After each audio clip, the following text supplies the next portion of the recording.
Hey, what's up everybody? Chris here, and I wanted to bring you my review of the new 4K Blu-ray release of Planes, Trains, and Automobiles.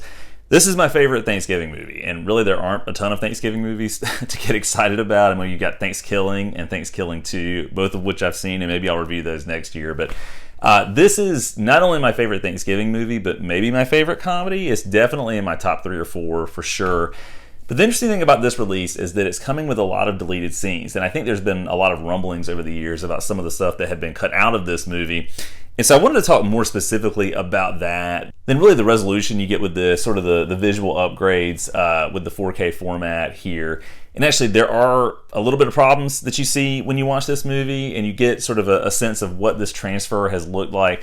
But in my opinion, it's not all bad. I've seen a lot of reviews where people have just really sort of outright been bashing it. I mean, it's not great, but it's not terrible. But I really want to focus more on the deleted scenes we get here. Hey, if you're enjoying this content, please be sure to give this video a thumbs up, and please be sure to subscribe. So as I just mentioned, the transfer of this movie that we get here in this format is not necessarily great, but it's also not terrible. So a lot of people have talked about sort of the digital noise reduction that's occurred here, and there are definitely some moments in this transfer where you can see in some of the actors' faces, that things look unnaturally smooth or kind of artificial in the way that their presentation. It's not necessarily sort of a jump the shark kind of thing, and it's not completely off-putting, but you can observe that in points. But I will say there are some really nice moments in this movie where you really get a better sense of detail than what you've had with other versions of this movie. So I've got this movie on DVD, which obviously is going to be one of the lower quality examples of this, but I have it streaming on Vudu as well. And I think this is, in some ways, maybe the best looking version of it that I have, with all of those flaws in mind. For example, and I've seen some other people talking about this, when John Candy and Steve Martin are at the Braidwood Inn, which is one of the more famous scenes in this movie, there's a lot more detail. It's a lot more grimy than you might have seen in previous versions of the movie. In fact, when they wake up the next morning, you can see that there's actually some handprints on the wall above the bed, which just goes to show you how seedy this place really is. And I don't know, when this screened in movie theaters originally, if that's something that you could see. I mean, this came out when I was 5 years old, so obviously I did not see it in theaters when it was released. But there is some great detail here. And this is not the sort of movie that you're watching because of HDR, right? I mean, it's not really sort of a color-heavy palette that you're operating with. In fact, when I think back on what stood out to me in watching this last night, because I just did pick this up, I think when they wake up in the Braidwood Inn that next morning and the camera's kind of panning across them, laying in bed, you see the Cracker Jack box on the nightstand. The red in that really popped out from an HDR perspective. But there's nothing else really to me that is all that noteworthy from an HDR, high dynamic range point of view. But that's also not that surprising, right? This is not that kind of movie. But the reason that you're buying this, if you are a Planes, Trains, and Automobiles fan, is because of the deleted scenes, right?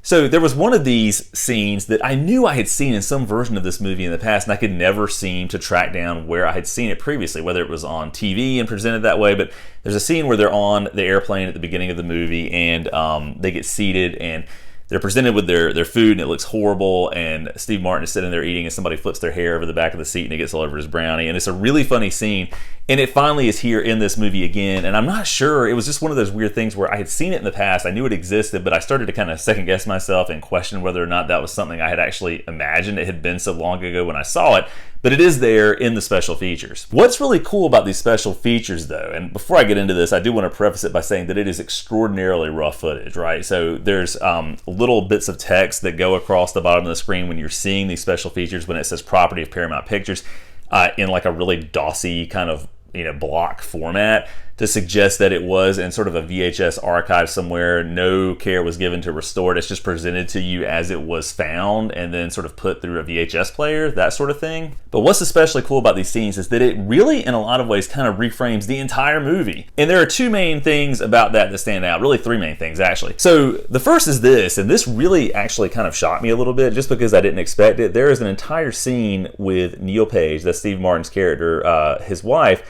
sitting in her kitchen, and her mom comes downstairs, and they're having a conversation, and apparently she's on the verge of leaving him because he's constantly traveling for work, and she's super upset about this.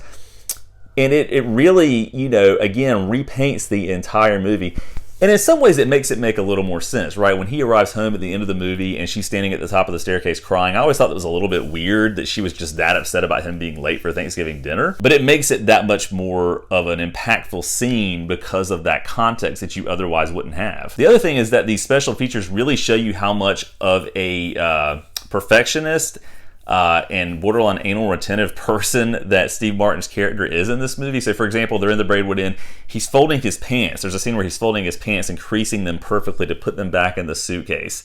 And John Candy's watching him do this, and I think more than anything, this just sort of highlights how different they are personality-wise, because of course there's just crap everywhere on John Candy's side of the room, but Steve Martin's trying to keep all of his stuff perfect. That's sort of a funny tidbit. But some of the more funny moments that stood out to me also are, there's a scene that's much longer at the beginning where they're in the airport and John Candy recognizes Steve Martin and vice versa, where John Candy's sitting there eating a hot dog and smoking a cigarette, and everybody's kind of giving him his space, and Steve Martin is doing a crossword puzzle, and he writes in grotesque in the answer just to sort of illustrate how he feels about John Candy. But he takes a bite of his hot dog, it falls on his shirt, and he's telling people to kind of move out of the way, and he just sort of flicks it into the trash can sort of stuff. So they're really playing up how much of a slob his character is. Then there's a much more extended bit on the airplane. When he gets on the airplane, Steve Martin, he's trying to get to his seat, and there's actually a super bizarre single cut moment that just lingers for like 2 seconds in the frame, where he's pushed back to coach, and you see just how much of a mess it is. Kids are screaming, people are running around trying to get seated, all that kind of stuff.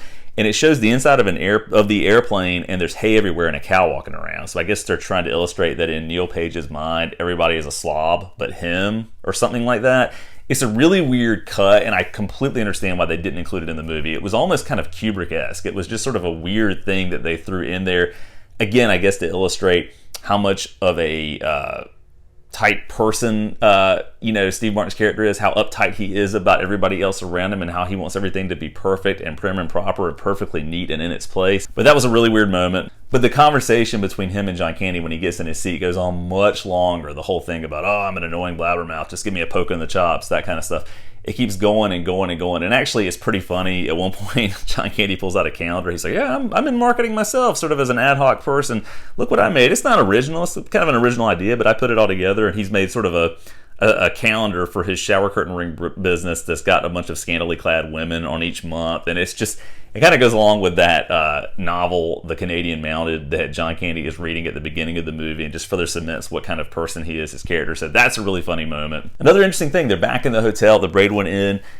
John Candy orders some pizza, and this is a much extended scene, right? So the pizza guy shows up, he's banging on the door, he's at the wrong door, he throws the pizza in, it's a mess, there's beer everywhere. So this is how that line, I have to sleep in a puddle of beer, this is how that came about, because John Candy told the pizza guy just to put it on the vibrating bed, and you actually see the cans explode, and they're trying to clean it up. But John Candy gives the pizza guy one tip, and it makes him super upset, and he leaves. And what you recognize is that the pizza guy is the same person that robs them later in the movie. So it totally reframes that whole situation where the guy basically comes back to rob them because John Candy was being cheap and wouldn't give him more than $1 tip.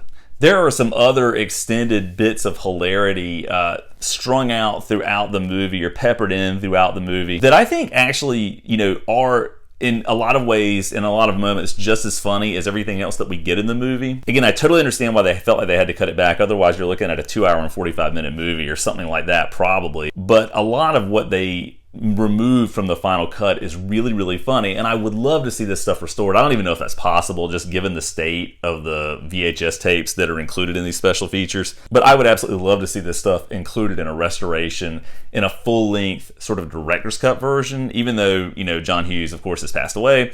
I don't know, if it would be possible to do that, but this actually makes, the movie funnier, which is hard to believe that that's possible, because again, it is one of my favorite comedies, but it makes it a more mature movie, mostly because of that stuff with Neil Page's wife, which you just totally wouldn't expect to be there. So anyway, the question remains, if you're a Planes, Trains, and Automobiles fan, is it worth picking this up? I think the answer is yes, but mostly for the special features. The transfer itself, is okay. If you've already got it on streaming in some format, or maybe a previous Blu-ray disc, I don't know that it's worth buying for that reason. But the special features are really cool. It's nice to have those. I'm sure they're probably all going to be uploaded to YouTube by the time I posted this video, which is just literally the day after the movie is released. But anyway, I was super satisfied to see that footage. I think it does add a lot to the movie. Again, it totally reframes a lot of the situations and gives the movie more depth than it has originally. So anyway, if you've watched this cut of the movie, if you've seen sort of these special features that are included here with the Blu-ray, the 4K Blu-ray, let me know what you think about it down in the comments below. And as always, thanks for watching.